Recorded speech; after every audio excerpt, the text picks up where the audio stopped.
Hello everyone, welcome to my channel. Ratna Traya में आपका स्वागत है। ओके, और आज हम लोग डिस्कस करेंगे टेस्ट विजन आईएएस का टेस्ट 1 जो फुल लेंथ का है उसका पार्ट 2। ओके, सो चलिए स्टार्ट करते हैं without any delay. Last video में हमने क्वेश्चन नंबर 48 तक कर रखा था। आज हम स्टार्ट करेंगे 49 से। Okay, so this is the today's first question, which is consider the following statements regarding the national emergency under the article 352 of the constitution. Okay, and यहाँ पे क्या पूछा है? Correct statement. So let's check the statement which one is correct. Okay, so first statement is the president can limit the operation of a national emergency to specified part of India. Is it true? Yes, it's a correct statement. President क्या कर सकता है कि वो या तो पूरा country में या फिर ओनली पार्ट ऑफ इट इसको लिमिट कर सकता है। Okay, so first statement is correct. Next one is the president can issue a proclamation of the national emergency merely on the advice of the prime minister. Is it true? No, it's not correct statement because ये prime minister के advice में नहीं करता है, उसके place पे किसके ये भी करता है, तो वो रिटर्न जब रिकमेंडेशन मिलता है, रिटर्न रिकमेंडेशन कैबिनेट के द्वारा मिलता है, तब president emergency national emergency proclaim करता है। Okay, so second statement is incorrect and पहले ये प्रोविज़न नहीं था रिटर्न रिकमेंडेशन वाला। ये कब आया था? 44th कॉन्स्टिट्यूशनल अमेंडमेंट से आया था, क्योंकि इससे पहले हमने देखा था कि जब इंदिरा गांधी जी जब प्राइम मिनिस्टर थी तभी उन्होंने 1975 में नेशनल इमरजेंसी डिक्लेयर किए थे। ओके, और वो भी रिकमेंड करके खुद ही प्रेसिडेंट को, तभी ये ऐसा प्रोविज़न नहीं था कि रिटर्न रिकमेंडेशन मैंडेटरी हो। देन आफ्टर उसी को मद्देनज़र रखते हुए फिर 44th कॉन्स्टिट्यूशन अमेंडमेंट लाया गया और फिर रिटर्न रिकमेंडेशन का कैबिनेट के द्वारा मैंडेटरी किया गया। Okay, so answer for this question is option number A, which is only one, is the correct statement for this question. Next question is, in which of the following judgment the Supreme Court held that the preamble is a part of basic doctrine? तो ये SR Bommai case जो हुआ था 1994 में, उसके according किया गया। Okay, so answer will be question statement sorry option A, SR Bommai case 1994 basic structure को ये करता है, पार्ट बताया था प्रियम्बल के। Okay, so answer A. Next question is which of the following may be considered as the advantages of the presidential system of the parliamentary system. Okay, उसमें क्या है कि इसमें पूछा है कि एडवांटेजेस क्या है ऑफ द प्रेसिडेंशियल सिस्टम किसके over parliamentary system. So first one is, और इसमें पूछा क्या है, तो करेक्ट स्टेटमेंट पूछा है। सो फर्स्ट है representation of minorities. Is it correct? Yes, ये करेक्ट है। Stable government, correct. Less conflict between executive and legislature, no, ये लेस नहीं होगा, मोर होगा। Okay, more conflict between executive and legislative, so statement third is incorrect. Next one is responsive to the public opinion. Is it true? No, ये भी नहीं होगा, क्योंकि ये लेस रिस्पॉन्सिव होता है, ना कि ज़्यादा responsive. So statement third and fourth is incorrect. So answer for this question is option number B, which is 1 and 2 is the correct answer for this question. Next question is,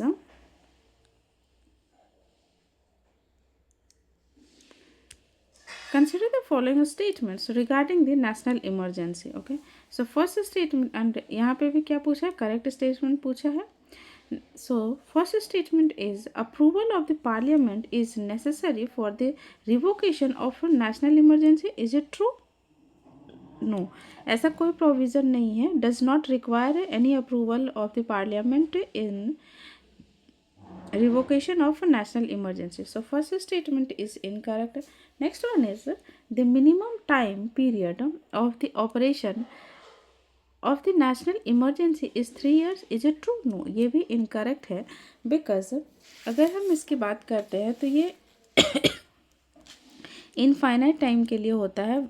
6 month में इसको, अब इसमें होता क्या है basically कि ये every 6 month में इसको रिन्यू किया जाता है, मतलब अप्रूवल लेना पड़ता है पार्लियामेंट से. कब? Every 6 month. ओके. और ये कब तक चल सकता है? तो इनफाइनाइट टाइम के लिए चल सकता है national emergency. Okay. So answer क्या हो जाएगा इसका? Option number D.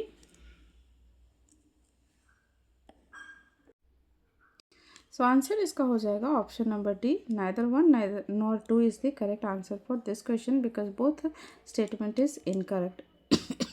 Okay, next question is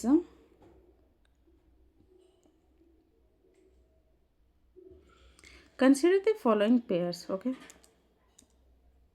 so first is there is a government portal and purpose. उसका purpose क्या है? So first में है अन्न चक्र. इसका purpose क्या है? public distribution system supply chain optimization tool. Okay, next है, ये करेक्ट है. नेक्स्ट यहाँ, और यहाँ पे क्या पूछा है? करेक्टली मैच पूछा है, तो ये करेक्टली मैच है इससे. ओके. नेक्स्ट है स्कैन. इसका क्या है? Simplified subsidy claim process for the state under the national food security act 2013. Yes, ये भी करेक्टली मैच है. नेक्स्ट वन इज है अमृत ज्ञान कोष. ये प्रमोट करता है inclusive and quality education through digital platform. No, ये नहीं है इसका. अमृत ज्ञान कोष में बेसिकली है कि ये किसके अंदर काम करता है? सो यह काम करता है mission Karmayogi to strengthen governance training and capacity building for public administrators in India. And ये किस मिनिस्ट्री के अंदर आता है? तो ministry of personnel and public grievances and pension के अंदर आता है. Okay. So statement third is not correctly matched. So answer for this question is option number B. Only 2 is correct. Okay. So next question is which of the following rights are available only to the citizen and not available to the non-citizen? Okay.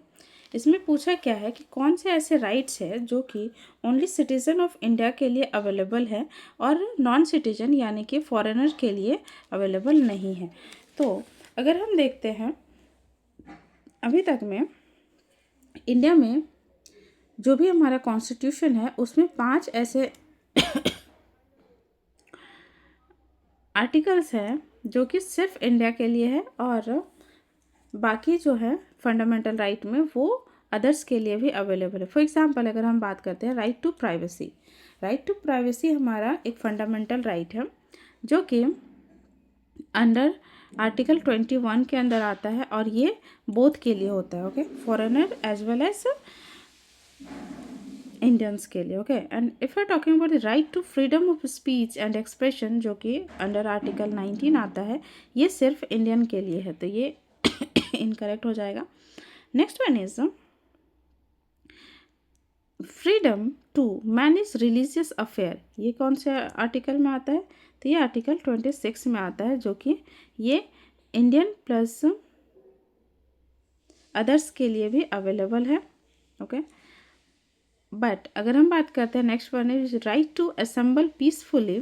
ये सिर्फ Indian के लिए है. Okay. और ये कौन सा? Under article 19 में ही ये भी आता है. ओके. सो इसमें क्या पूछा है? Not available to non citizens. Okay. Non citizens के लिए कौन कौन सा अवेलेबल नहीं है? तो option number B, sorry option number statement second and 4.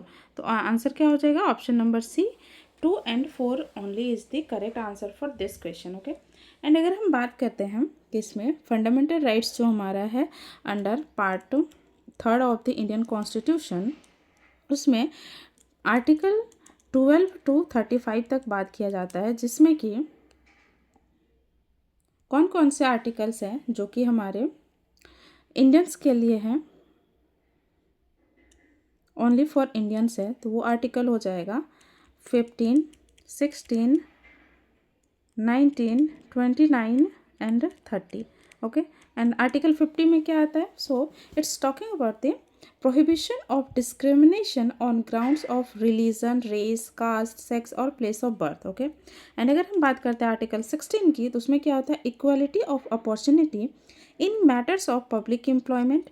And if we're talking about the article 19, there is 6 articles, 6 basic freedom subject to reasonable restriction under article 19. And if we're talking about the article 29, it talks about the protection of language, script and culture of the minorities. And another one is, which is article 30, is which talks about the rights of minorities to establish and administer educational institutions. Okay, ये पांचों सिर्फ Indians के लिए है. And अगर हम foreigner की बात करते हैं प्लस इंडियन की, तो वो कौन कौन से आर्टिकल हो जाएंगे? वो हो जाएगा हमारा article 14, which talks about the equality before law and equal protection of law. Article 20, which talks about the protection in respect of conviction for offences. 21, right to life with liberty, personal liberty. And article 21 में ही आ जाता है हमारा right to privacy. Okay, and another one is right to education, which comes under 21A. And another one is protection against arrest and detention in certain cases under article 22. And 23 में हो जाएगा prohibition of traffic in human beings and forced labor. And article 14 talks about the prohibition of employment of children in factories. And article 25 talks about the freedom of consciousness and free profession, practice and propagation of religion. And 26 talks about the freedom to manage religious affair. 26. Okay, and 27 talks about the freedom from payment of taxes for promotion of any religion. And article 28 जो हमारा बात करता है वो किसके बारे में करता है? freedom from attending religious instruction or worship in certain educational institution. Okay, so ये सारे रहे कौन कौन से फंडामेंटल राइट है, एंड कौन से फंडामेंटल इंडियंस के लिए सिर्फ अवेलेबल है, एंड कौन से फंडामेंटल्स फॉरेनर प्लस इंडियन के लिए. ओके, सो चलिए आते हैं नेक्स्ट क्वेश्चन में, विच इज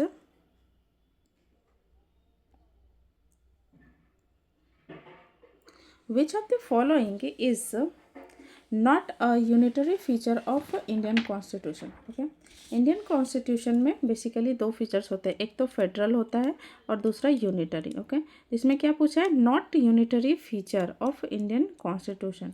सो फर्स्ट है सिंगल सिटीजन, ये यूनिटरी फीचर है. Emergency provision, all India services, ये तीनों यूनिटरी प्रोविज़न है. बट अगर हम बाई कैमरलिज्म की बात करते हैं तो ये हमारा हो जाएगा federal feature. Okay, so answer for this question is option number D is the correct. Okay, क्योंकि यहाँ पे नॉट पूछा था. Okay, so option D is the correct answer for this question. Let's come to the next question, which is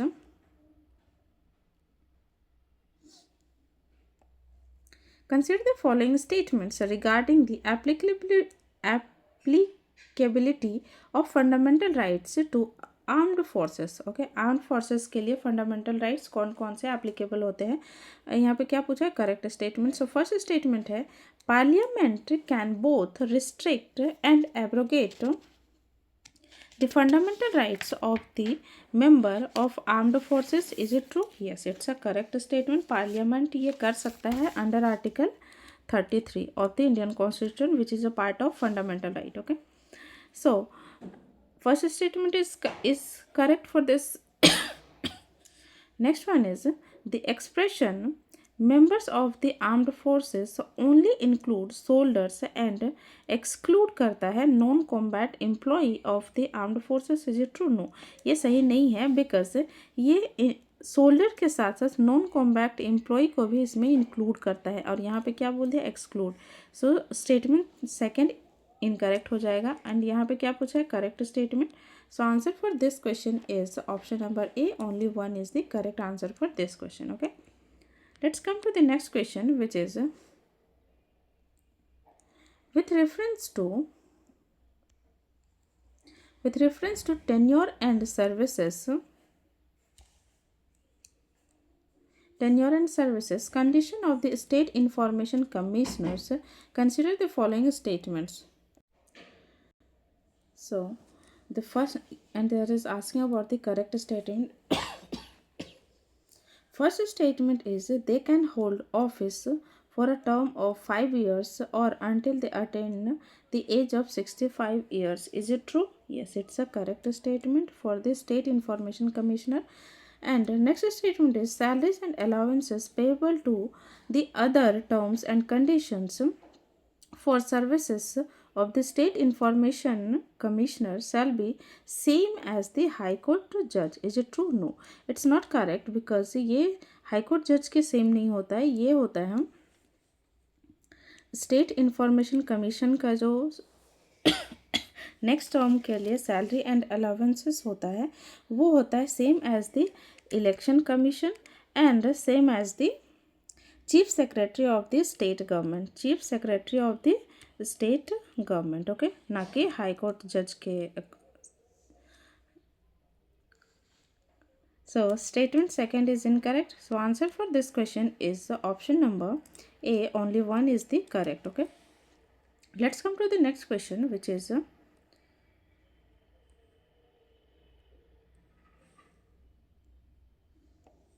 with reference to the Central Vigilance Commission (CVC), consider the following statements. और यहाँ पे क्या पूछा है? Not correct. Okay. So first statement is it is a statutory body.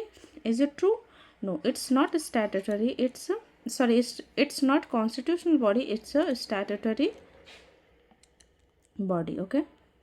So first statement is incorrect. Next one is it's a chairman and member are appointed by the president. Yes, it's a correct. और यहाँ पे क्या पूछा है? Not correct statement पूछा है. So answer will be option number A. Only one is the incorrect statement in this question. Okay.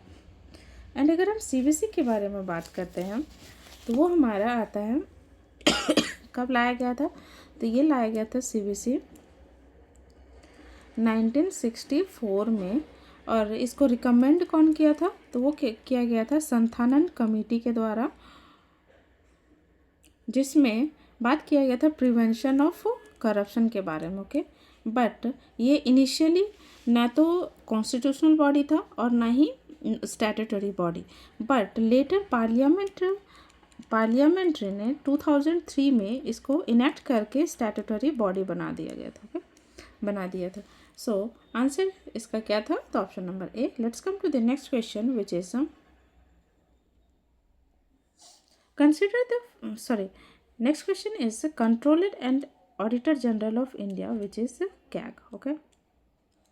So of the India can perform the audit of the accounts of the which of the following bodies? किसके audits perform कर सकता है? Okay. Union state ministries correct, oil and natural gas corporation correct, but state cooperative society का audit ये पास नहीं कर सकता. ये किसके द्वारा किया जा सकता? ऑडिटेड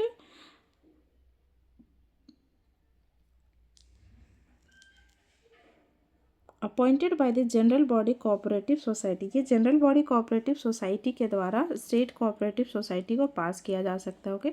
और यहाँ पे क्या पूछा है? कैग के अकॉर्डिंग तो 1 और 2 नहीं किया जा सकता है. सॉरी, ऑडिट किया जा सकता है एंड स्टेट कोऑपरेटिव सोसाइटी को नहीं किया जा सकता. So answer is option number B. Only 1 and 2 is the correct answer. Next question is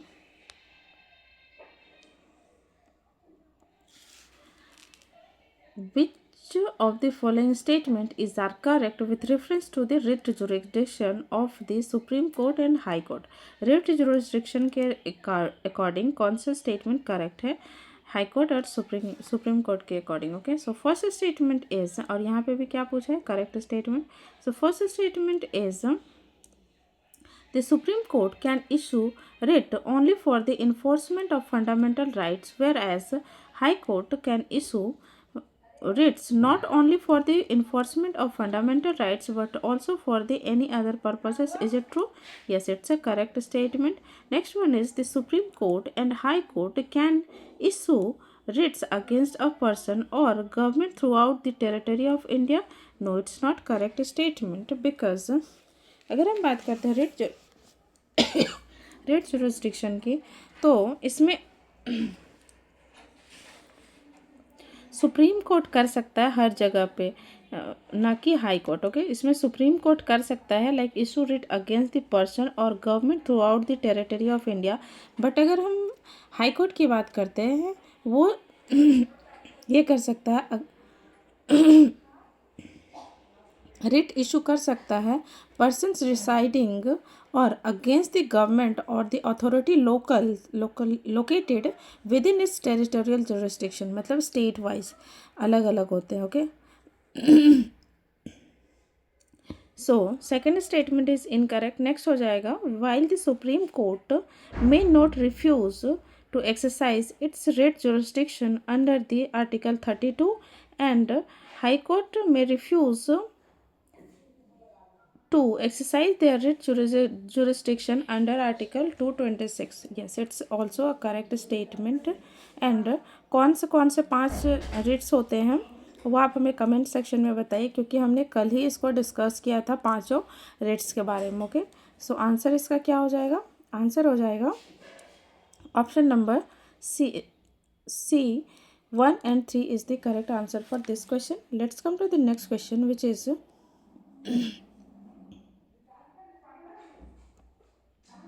only a particular day.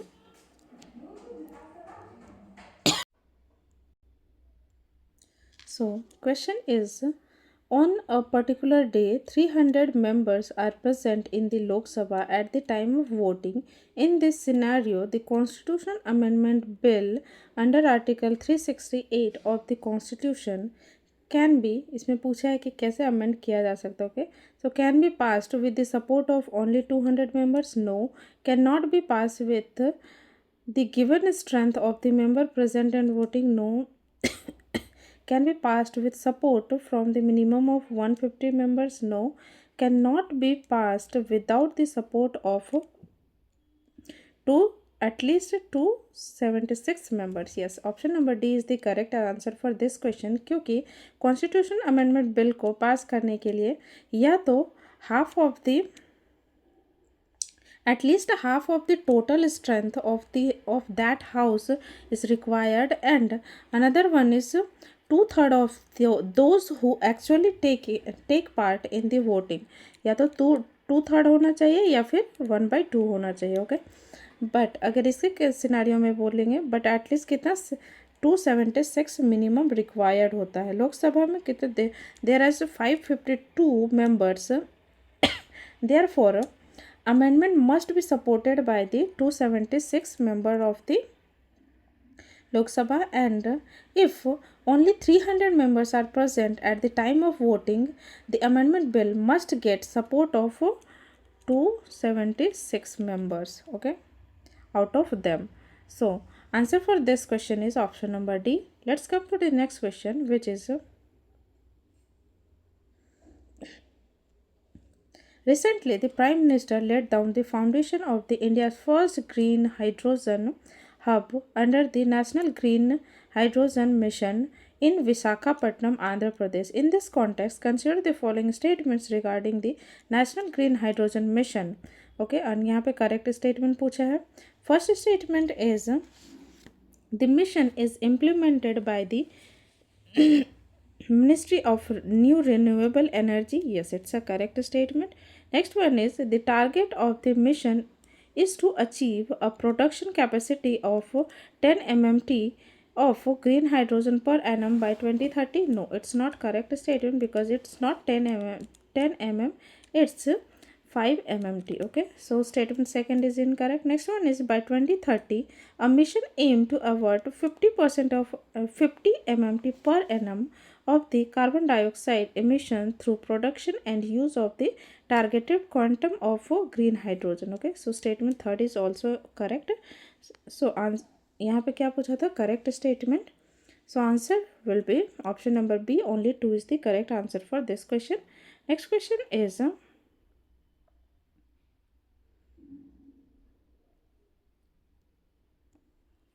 consider the following statements regarding the precedent rule under the Article 356 of the constitution. Okay, और आप हमें comment में ये बताइए कि national emergency जो है वो किस अंडर आर्टिकल क्या किस अंडर किस आर्टिकल के अंडर आता है। Okay, national emergency and financial emergency भी बताइए। ओके, फाइनेंशियल इमरजेंसी कौन से आर्टिकल के अंदर आता है। Okay, so first statement is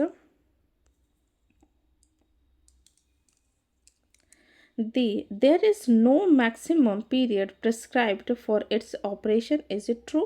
No, it's not correct statement, क्योंकि प्रेसिडेंट रूल में मैक्सिमम 3 ईयर का प्रोविज़न है एंड ये एवरी 6 ईयर में इसको अप्रूवल लेना, सॉरी 6 नहीं, एवरी 6 मंथ में अप्रूवल लेना पड़ता है और मैक्सिमम ये 6 बार, सॉरी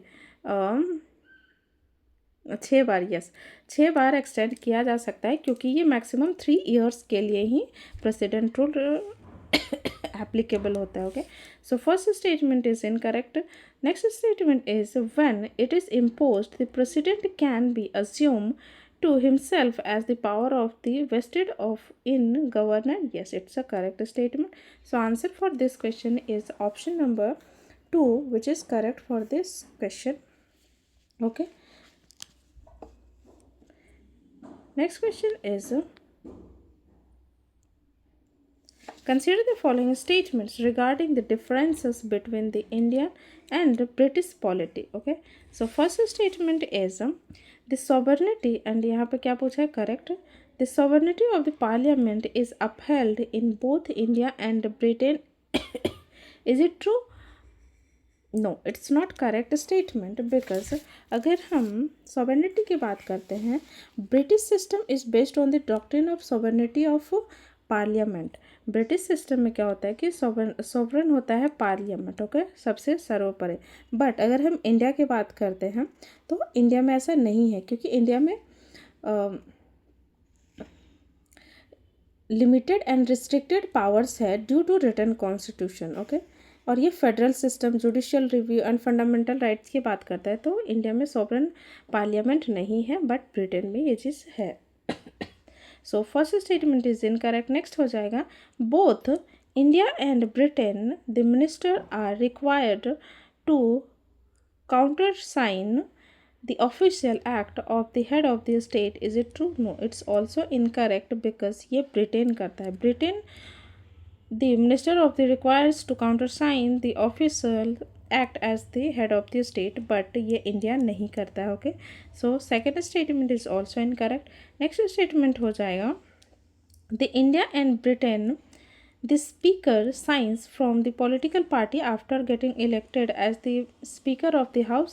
No, इंडिया में ऐसा नहीं होता है, बट ब्रिटेन में होता है। Okay, so statement third is also incorrect. So answer for this question is option number D, none of the above is correct. Okay, so let's come to the next question, which is recently the Prime Minister has paid tribute to Rani Velu Nachiyar on the birth anniversary of in the colonial history of the India. The Rani Velu Nachiyar was remembered for which of the following reason? ये किस reason के लिए याद किया गया?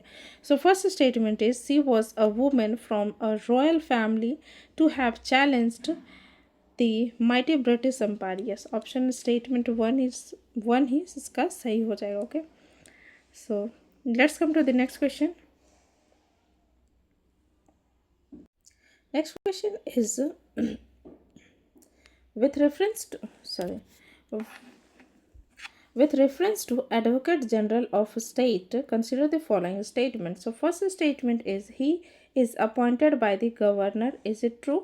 Yes, it's a correct statement. Next one is he must be at least 35 years of age to be appointed as the Advocate General of a state. Is it true? No, it's not correct answer, because यहाँ पे कोई age limit के बारे में not included, कोई include नहीं किया गया। Okay, so second statement is incorrect. Next one is his remuneration is decided by the governor. Yes, it's a correct statement. So answer for this question is option number B is the correct answer for this question. And if we're talking about the Advocate General of State, it comes under the 165 of the Indian Constitution, and it is the highest law officer in the state and appointed by the governor. Okay. So answer is option number B. Let's come to the next question, which is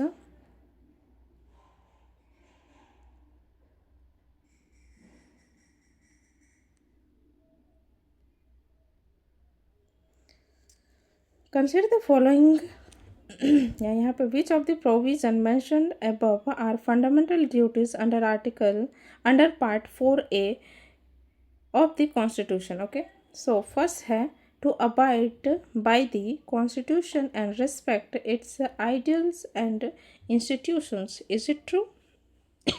Yes, it comes under the fundamental right. Sorry, fundamental duties, not right. And next one is to protect and improve the rivers and wildlife. ये भी fundamental duties है.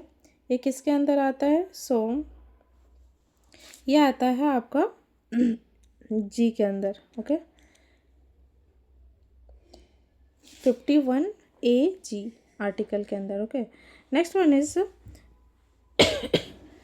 to protect equal justice and welfare of the people. Is it a fundamental right? No, it's not fundamental right. It comes under the DPSP, Directive Principle of State Policy, under part 4, जिसमें ये 39A के अंदर आता है. Okay, article comes under 39A. Okay, so answer for this question is the option number B, which is 1 and 2 is the correct answer for this question. And if we're talking about the fundamental duty में generally 11 articles आते हैं जो कि 51A में है सारे के सारे. ओके, एंड इसमें ओरिजिनली 10 आर्टिकल्स थे एंड एक जो 11th वाला है वो ऐड किया गया था 86th कॉन्स्टिट्यूशनल अमेंडमेंट से. ओके, एंड अगर हम 11 फंडामेंटल ड्यूटीज़ के बारे में बात करते हैं, सो फर्स्ट कौन सा है? First one is to abide by the constitution and respect its ideals and institution, the national flag and national anthem. इसमें national flag and national anthem के बारे में बात किया गया, नेशनल सॉन्ग के बारे में नहीं. ओके, सो ये हमेशा आप माइंड में रखिएगा क्योंकि कन्फ्यूज़न के लिए पूछा जा सकता है. ओके, सो ये हो जाएगा हमारा ये 51A का ए clause A, sub clause A article. Okay, so ये हो जाएगा हमारा फर्स्ट. बी में अगर हम बात करते हैं तो बी में क्या आता है?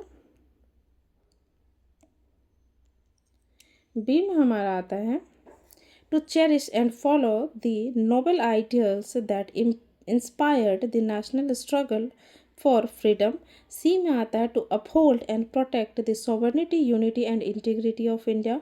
एंड डी में आता है to defend the country and render national services when called up to do so. And E में आता है to promote harmony and spirit of the common brotherhood against all the people of India, transcending religious, linguistic, regional and sectional diversity, and to renounce practices derogatory to the dignity of women. Okay, and next F में आता है to value and preserve the rich heritage of country's composite culture.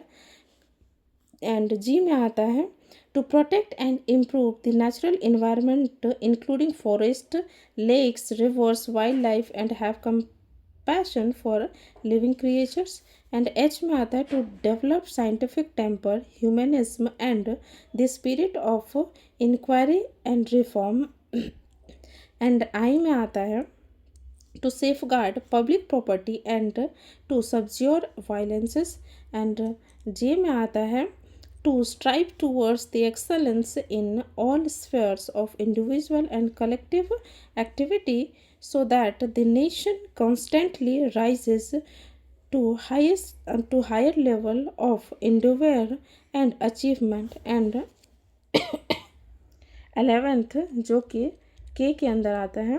सो के में क्या है? To provide opportunity for education to the child of the age 6 to 14. Okay, और यही जो है आर्टिकल के जो ऐड किया गया था 86th कॉन्स्टिट्यूशनल अमेंडमेंट में ऐड किया गया था. ओके, सो आंसर इसका क्या था? B.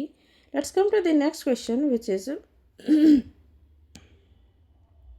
Consider the following statements with respect to fundamental duties. Okay, और यहाँ पे करेक्ट स्टेटमेंट पूछा है. So first statement is the fundamental duties in the Indian constitution are inspired by the with respect to USSR. USSR पहले इसको, अभी किसको बोलते हैं? तो ये रसिया हो गया, पहले इसको यूएसएसआर बोलते थे. ओके, सो फर्स्ट हो जाएगा एंड करेक्ट. सेकंड हो जाएगा the enjoyment of rights is dependent on the fulfillment of duties. Is it true? No, it's not correct statement, because अगर हम आर्टिकल फंडामेंटल ड्यूटीज़ में इसमें बात करते हैं तो ये present does not make any enjoyment of rights dependent or constitutional upon the fulfillment of duties. ऐसा कोई ये नहीं है. Okay, so answer is option number A. Only one is the correct answer. Let's come to the next question which is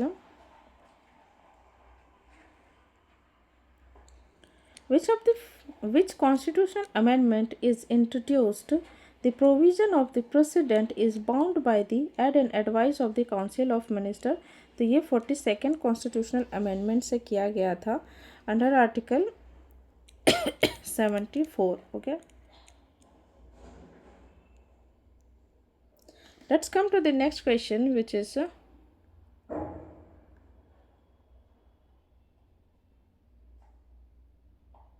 and अगर हम article not article it's अगर हम बात करते हैं 44th कॉन्स्टिट्यूशन अमेंडमेंट के बारे में, तो उसमें क्या प्रोविज़न ये किया गया था कि president can request the council of minister to reconsider their advice. एक बार प्रेसिडेंट रिक्वेस्ट कर सकता है कि किसको? काउंसिल ऑफ मिनिस्टर को, कि उसका जो भी प्रोविज़न है रिकन्सिडर के लिए एडवाइस दे सकता है, जो कि पहले ये नहीं था. So answer 42nd constitution amendment. Okay, let's come to the next question which is consider the following statements. And यहाँ पे भी करेक्ट स्टेटमेंट पूछा है. So first is the parliament can amend a secular character of the constitution. Is it true? No, ये amend नहीं कर सकता. Can not amend the secular character of the constitution. Okay, and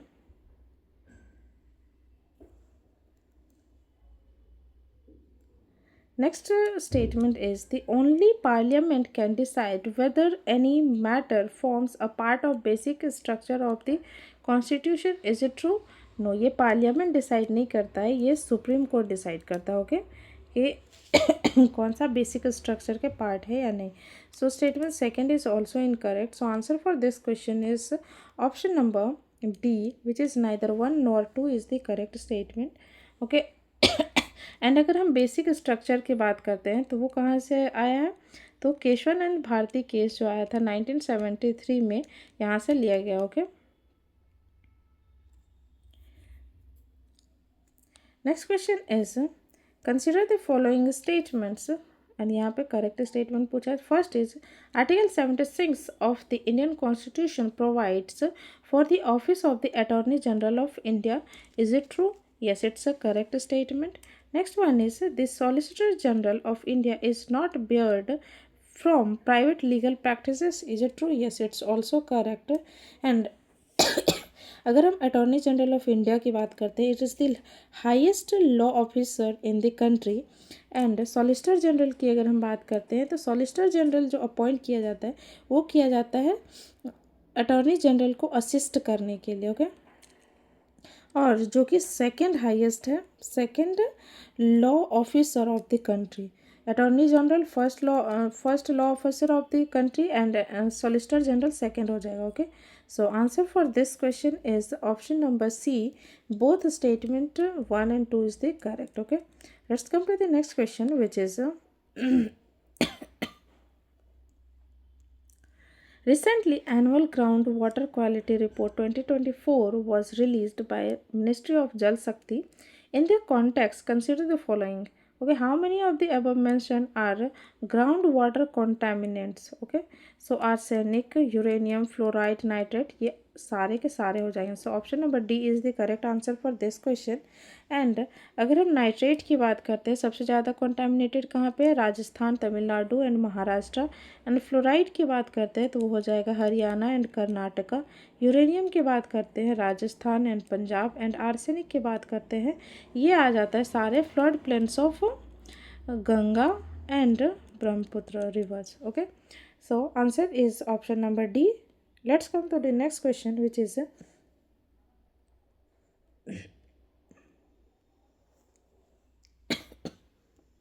which among the following does not require constitutional amendment bill to be passed by parliament? कौन सा ऐसा इनमें से दिया गया है जिसके लिए कॉन्स्टिट्यूशनल अमेंडमेंट बिल का रिक्वायरमेंट नहीं पड़ेगा पार्लियामेंट में? ओके, और यहाँ पे करेक्ट पूछा है. सो फर्स्ट है amendment to the 5th schedule of the Indian constitution. इसके लिए क्या रिक्वायर है कॉन्स्टिट्यूशनल अमेंडमेंट? नो, इसके लिए रिक्वायर नहीं है. ओके, दूसरा हो जाएगा altering the boundary of a state. इसके लिए क्या रिक्वायर है? नो, इसके लिए भी रिक्वायर नहीं है क्योंकि यह अंडर आर्टिकल 3 के में होता है. ओके, उसी से हो जाता है, तो उसके लिए अमेंडमेंट करने की कोई आवश्यकता नहीं है. एंड अगर हम बात करते हैं another one introduction new fundamental duties. जी, इसके लिए फंडामेंटल कोई अगर न्यू फंडामेंटल ड्यूटीज़ ऐड करना होगा पार्ट 4A में, तो उसके लिए कॉन्स्टिट्यूशन अमेंडमेंट रिक्वायर है. ओके, एंड 5th शेड्यूल की बात करते हैं तो उसके लिए भी कोई ऐसा ये नहीं है कि इसमें अमेंडमेंट करना पड़ेगा आर्टिकल 368 के अकॉर्डिंग. ओके, सो आंसर हो जाएगा इसका option number D which is 1 and 2, क्योंकि यहाँ पे कौन से क्या पूछा था? Does not require. ओके, तो ये दोनों में रिक्वायर नहीं था बट इसमें था. सो आंसर 1 and 2 हो जाएगा. Okay, next question is the term blue flag certification sometime in seen in news. ये किसके लिए? Cleanness standard in beaches and marine seas. ये इसी के लिए दिया जाता है क्योंकि, और ये अभी किसको मिला है? केरला का कप्पड़ बीच. केरला का कौन सा बीच है? कप्पड़ बीच है, जिसको ये कहाँ पे? कोझिकोड. ओके, उसको एक ब्लू फ्लैग सर्टिफिकेशन मिला है. एंड एक और है जो कि है, नेम क्या है उसका? उसका चाल बीच कन्नौर रिसीव किया है ब्लू फ्लैग सर्टिफिकेशन. ओके, और अगर हम ब्लू फ्लैग सर्टिफिकेशन की बात करते हैं तो इसमें ये किसके द्वारा दिया जाता था? डेनमार्क बेस्ड एक non profit foundation for environment education है, जो कि इसको बोल सकते हैं foundation for environment education, FEE देता है. ओके, एंड ये क्यों ज़रूरी है? ये इसके अंदर अगर कोई बीचेस वगैरह आ गया तो उसको प्रमोट किया जाता है सस्टेनेबिलिटी टूरिज्म सेक्टर के लिए. And environment education, environmental protection, other sustainable development practices के लिए भी. और इसमें 4 मेन कैटेगरीज है, जिसमें कि एक हो जाता है 4 मेन कैटेगरीज है जिस कैटेगरी में दिया जा सकता है. सो एक है environmental education information, and another one is water quality, and third one is environment management, and fourth one is safety and services. Okay, so answer is option number A. Let's come to the next question which is which of the following can be considered as the element of basic structure of the constitution of India? इनमें से कौन सा basic structure का part है? Okay, so first हो जाएगा supremacy of the constitution, yes. Separation of power, judicial review, ये तीनों के तीनों आते हैं बेसिक स्ट्रक्चर के अंदर। Okay, so answer is option number D is the correct answer for this question. और बेसिक स्ट्रक्चर का कॉन्सेप्ट कहाँ से आया था? केशवानंद भारती केस जो था 1973 का, वहाँ से लिया गया था। उसमें कुछ लिस्ट सुप्रीम कोर्ट प्रोवाइड किया है। So, which is supremacy of the constitution, sovereign, democratic and republican nature of the Indian polity, and the third one is secular character of the constitution, fourth one is separation of power between the legislature, executive and judiciary, fifth one is federal character of the constitution, sixth one is judicial review, and next one is freedom and dignity of the individuals, and free and fair elections, and limited power of parliament and end of the constitution. Okay, so ये सारे basic structure के अंदर आते हैं of the constitution of India के। Okay, so next question is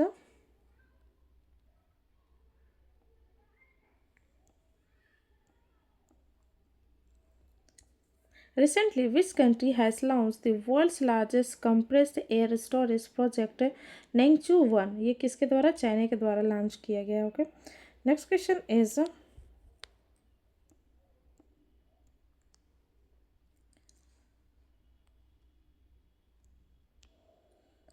under article 360 of the constitution power to proclaim financial emergency is vested under, ये किसके अंदर आता है?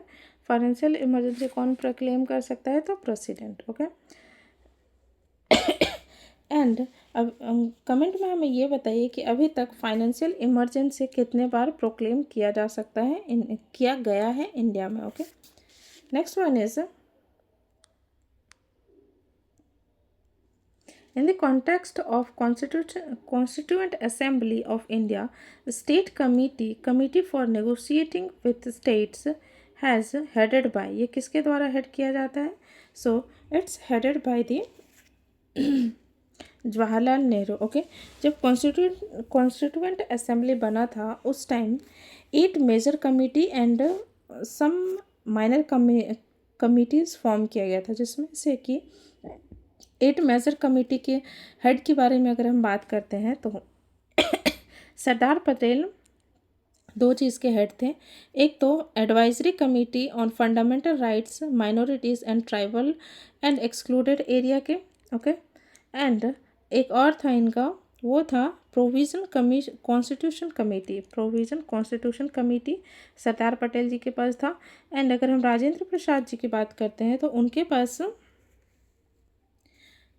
भी 2 कमेटी थे, रूल्स ऑफ प्रोसीड्यूर कमेटी एक, and another one is steering committee. Okay, so 2 इनके पास हो गया, एंड सरदार पटेल के पास भी 2 था।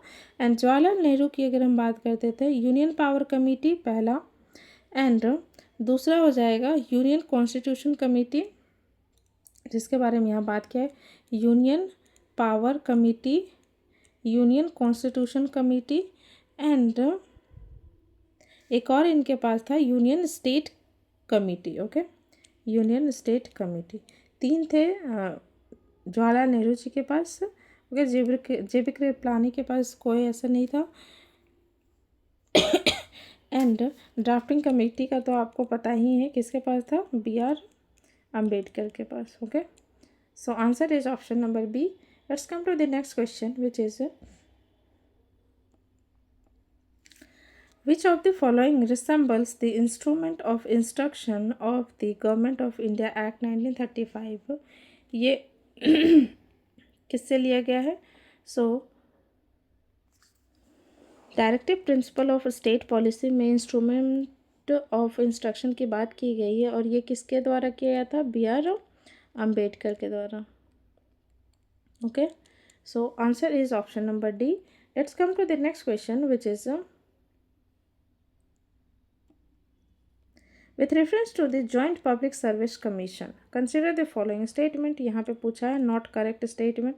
सो first is it is a constitutional body, is it true? No, it's not constitutional body, क्योंकि अगर हम पब्लिक सर्विस कमीशन के बारे में बात करते हैं तो UPSC and state PSC is a constitutional body but joint public service commission constitutional body नहीं है. Okay, first is next is its member holds office for the term of 6 years or until they attain the age of 62 years, whichever is earlier. Is it true? Yes, it's a correct statement. Next one is in present days it presents its annual report to the president. Is it true? No, ये president को नहीं, joint public service commission ये governor को अपना report present करते हैं, ना कि प्रेसिडेंट को. So statement third is also incorrect. So and यहाँ पे क्या पूछा है?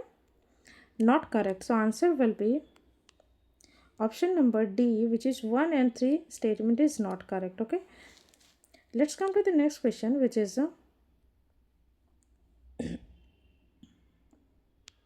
with reference to Article 14 of the Indian Constitution, consider the following statements. So first statement है, it lays down the foundation of rule of laws in India. Is it true?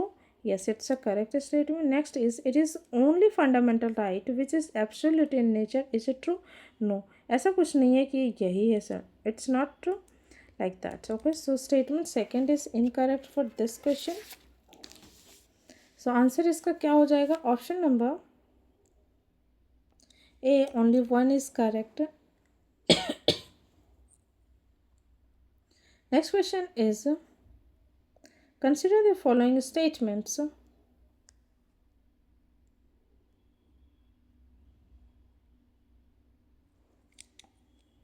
Consider the following statement regarding the Constituent Assembly. The Constituent Assembly was formulated under Mountbatten Plan. Is it true?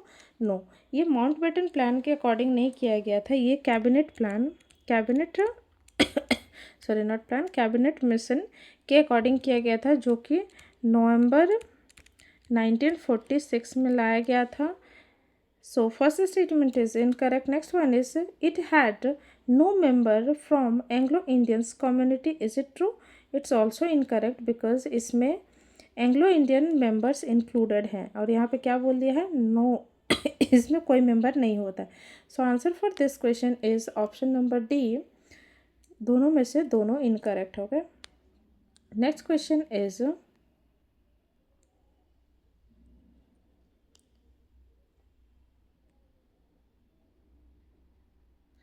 though which of the following can Parliament provide for the creation of new All India services? Okay, so इसके लिए क्या किया जा सकता है? और ये किसके अंदर आता है? 312 के अंदर आता है articles. Okay, so first is by passing an ordinary law with a simple majority in the Lok Sabha. No, by a resolution of the Council of State supported by not less than 2/3 of the members present and voting. Yes, option number B is the correct answer for this question. Let's come to the next question.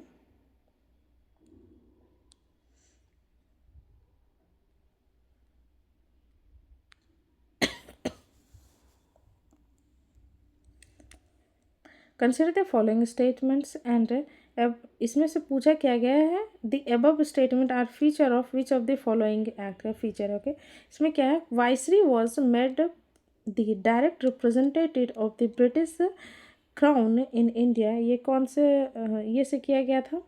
Feature किसका है ये? सो अगर हम बात करते हैं इसकी, सो it's comes under the government of India act 1858. Okay, दूसरा देखते हैं. It constitute the Secretary of State for India. Okay, it abolished the Court of Director and Board of Control. Yes, it comes under the Government of India Act 1858. And answer for this question is option number A. Okay, let's come to the next question, which is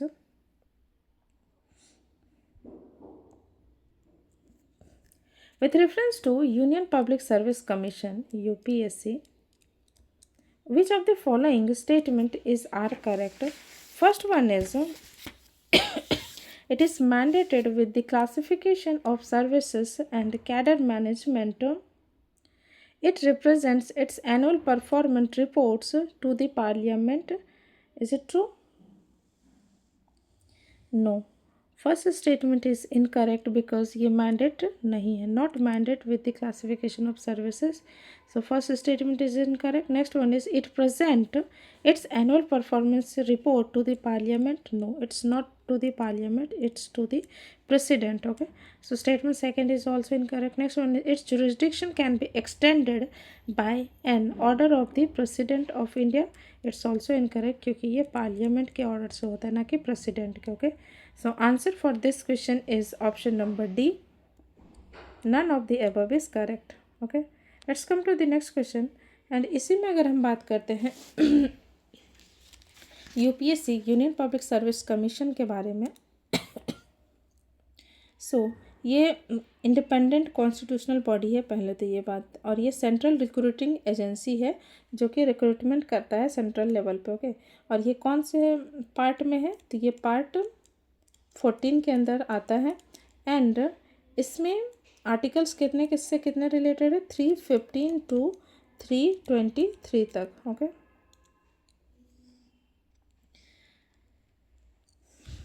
let's come to the next question, which is consider the following statements, and there is asking about the correct statement. First statement is a bill to change the name of a state has to be passed by absolute majority of the parliament. Is it true? Yes, it's no, it's not correct statement. Name change करने के लिए वो under article 3 में दिया हुआ है. Okay, ना कि पार्लियामेंट इसमें एब्सोल्यूट मेजोरिटी करके पास करेगा. Okay, so statement first incorrect हो जाएगा. A bill to change the name of a state can be introduced only with the prior permission of the president. Is it true? Yes, it's a correct statement. So answer for this question is option number B. Only 2 is the correct, क्योंकि यहाँ पे correct statement पूछा था. Okay, let's come to the next question, which is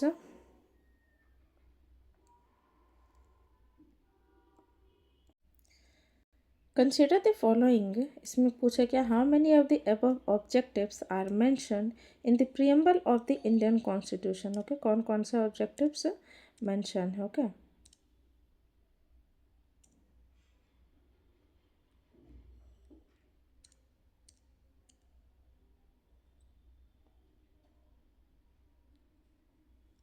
so first है economic justice, liberty, dignity of individual, integrity of nation. ये सारे के सारे मेंशन है किसमें, ऑब्जेक्टिव ऑफ द प्रियम्बल में. ओके, एंड अगर हम प्रियम्बल की बात करते हैं तो इसमें अगर हम जस्टिस के बारे में बात करते हैं प्रियम्बल के, तो उसमें 3 टाइप के justice. Okay, economic, social and political, 3 type के जस्टिस होते हैं. एंड अगर हम लिबर्टी की बात करते हैं वो 5 टाइप का होता है. वो कौन कौन सा होता है, thought, liberty of thought, expression, belief, faith and worship. Okay, so answer इसका क्या हो जाएगा, option number D. All 4 is the correct answer for this question. Okay, let's come to the next question, which is consider the following. इसमें क्या, how many of the above was were nominated by Lord Canning to the Legislative Council in 1862. Okay, so first हो जाएगा Raja of Banaras, Maharaja of Patiala and sir Dinkar Rao. Yes, ये तीनों को ही recommend किया गया था डॉक्टर बोल रहे हैं, लॉर्ड कैनिंग के द्वारा. Okay, so all 3 are correct. Okay, next question is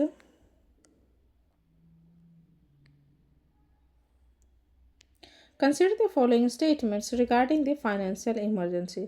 किस आर्टिकल में था, article 360. Okay, so first is the proclamation of financial emergency is passed by the simple majority. Is it true?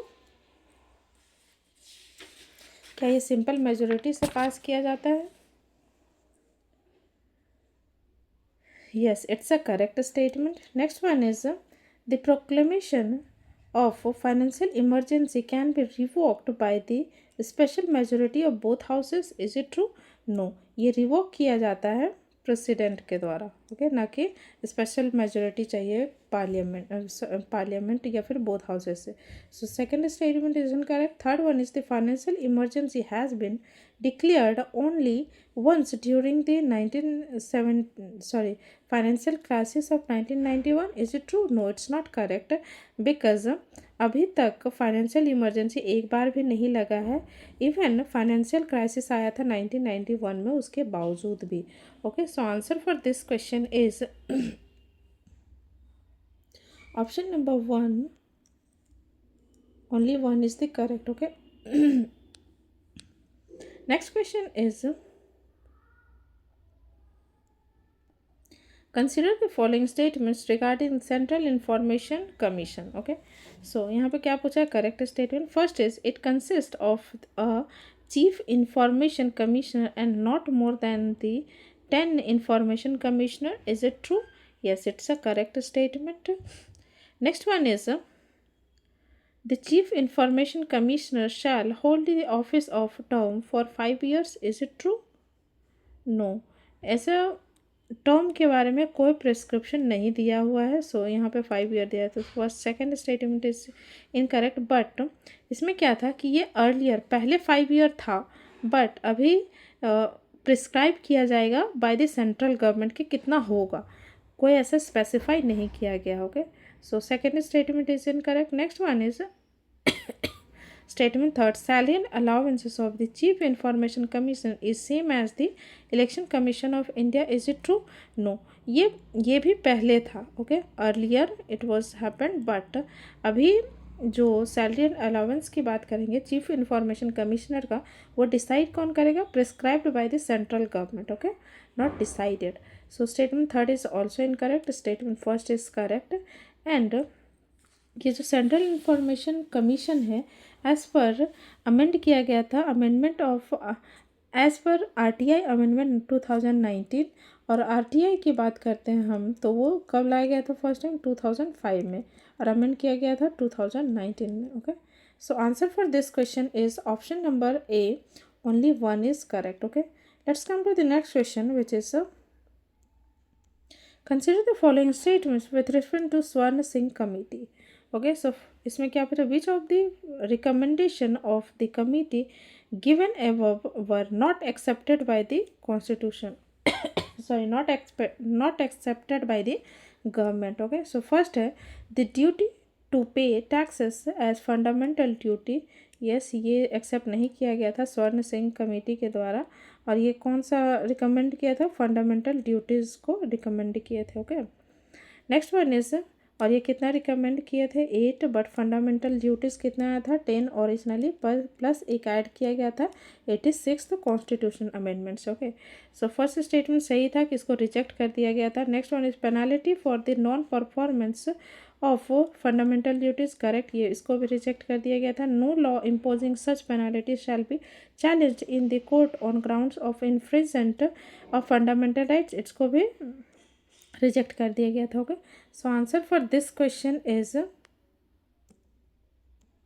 Option number D. All 3 are not accepted by the government of the Swaran Singh committee. Okay, so recommendation of Swaran Singh committee. Next question is, consider the following. इसमें क्या पता? How many of the above implemented the principle institute the directive principle of state policy, जो कि part 4 में आता है. और इसमें कितने से कितने? आर्टिकल 36 to 51 तक होता होगा. और इसमें क्या पूछा? How many of the above implement principles enshrined in the directive principle of state policy. Okay, so first है the maternity act, benefit act 1961. Okay, और आप हमें कमेंट में बताइए कि डीपीएसपी के कौन से आर्टिकल में मैटरनिटी बेनिफिट के बारे में बात किया गया है. Okay, next one is nationalisation of banks. ये भी है. Wild life protection act 1972. Correct. The criminal procedure code 1973. ये भी. तो इसका आंसर क्या हो जाएगा? Option number D. All 3 sorry all 4 are correct. Okay, next question is,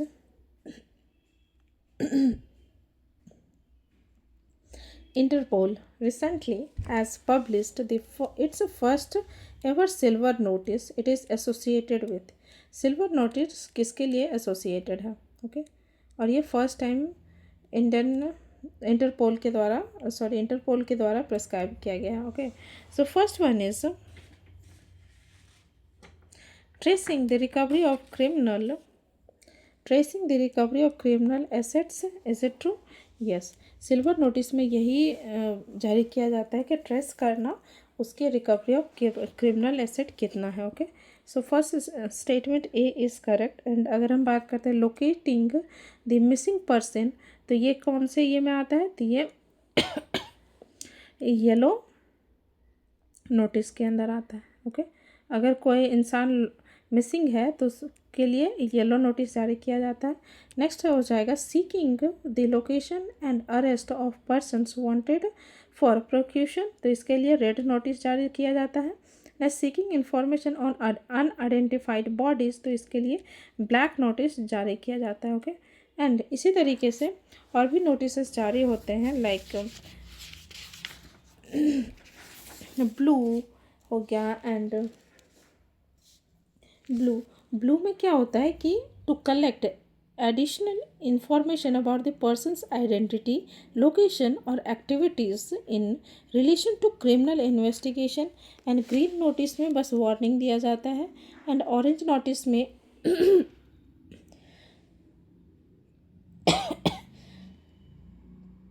process representing a serious and imminent threat to public safety। And purple notice में होता है कि टू सीक और provide information on modus operandi, objects, devices and concealment methods use by the criminal, ये सब देखा जाता है। Okay, so answer option number A. Let's come to the next question which is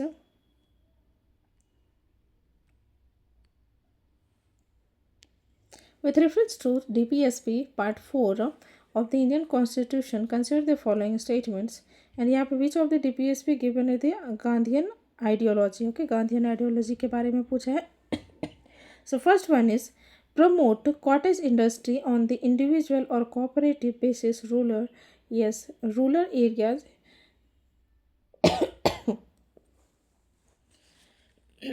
yes, it's comes under the Gandhian principle और ये 43 article में है। Okay, so next one is public assistance in case of old age, sickness, disablement and right to work, ये किसके अंदर आता है? So it's comes under the socialist principle. Okay, so statement second incorrect हो जाएगा because there is asking about the Gandhian ideology.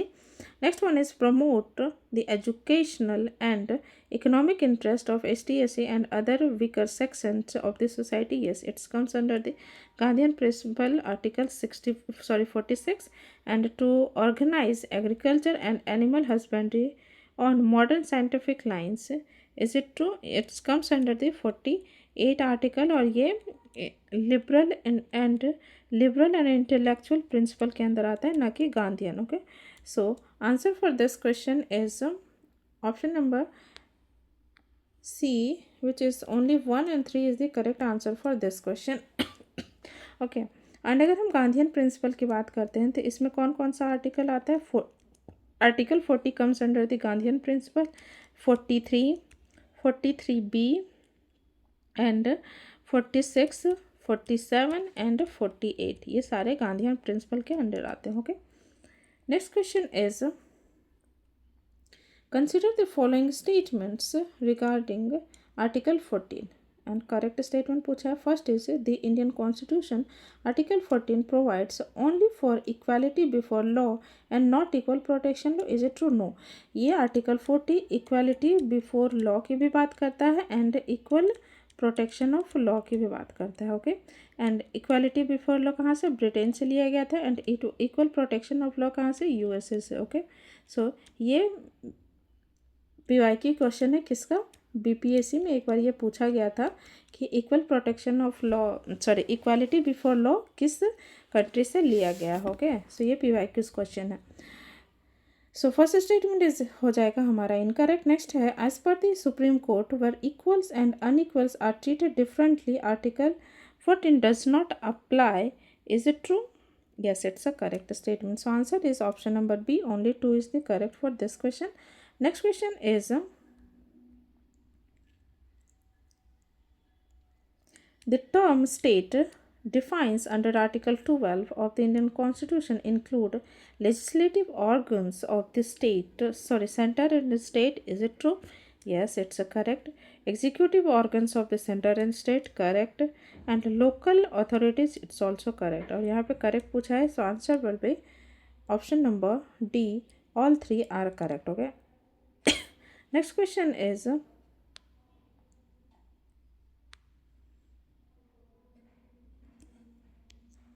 consider the following passage with reference to the writ issued by the Supreme Court under Article 32 and आप हमें comment में बताइए कि high court writ कौन से article के अंदर जारी करता है. ओके, सो फर्स्ट हो जाएगा it is command issue by the court to an authority directing it to perform the public duty imposed upon it by law. It can be issued when an authority vested with a power improperly refuses to exercise it. It can be issued to any kind of authority in respect of any type of function, administrative, legislative, and judicial. It is used to enforce the performance of public duties by public authority. ये किसके द्वारा किया जाता है? Duties को compulsory ये बनाने के लिए ये किया जाता है अमेंडमेंट्स के द्वारा. Okay, so option number C is the correct answer for this question. Okay, next question is consider the following statements regarding the State Human Right Commission. So first one is it can require into violation of human rights only in respect of subject mentioned in the state list of the Indian Constitution. No, ये सिर्फ state list में नहीं करते हैं बल्कि कौन current list का भी करता है. Okay, so first statement is incorrect. Next one is the commission submit its annual और special report to the governor of the state. Is it true? No, it's also incorrect because ये report governor को नहीं state government को submit करता है. Okay, so statement second is also incorrect. So answer for this question is option number D. Neither 1 nor 2 is the correct answer for this question. Let's come to the next question, which is consider the following statements regarding the democracy. Democracy is based on the fundamental principle of political equality. Is it true? Yes, it's a correct statement. Next one is in a democracy, the government is not limited by law और regulation. Is it true? No, it's not correct because इसमें limit रहता है. Okay, क्योंकि हमारा limited written constitution है तो उसमें limit के बारे में बताया गया. So second statement is incorrect. So answer for this question is option number C, which is first is correct statement and second statement is incorrect. Let's come to the next question, which is consider the following statements with reference to right to freedom of religion comes under Article 25 to 28 provided part 3rd of the Indian Constitution, जो कि एक fundamental right है. They cover religious belief, religion, practice and rituals. Is it true? Yes, it's a correct statement. Next one is religious instruction can be provided in any educational institution administered by the state. Is it true? No, ये cannot be provided any educational institution administered by the state. Okay, so ये नहीं होगा. So answer for this question is option number A. Only one is correct statement for this question. Okay, so thank you so much guys. ये हमारा test 1 complete होता है. Okay, कल आएगा test 2. Okay, so if you like the video, please like, share and subscribe to my channel. Thank you so much.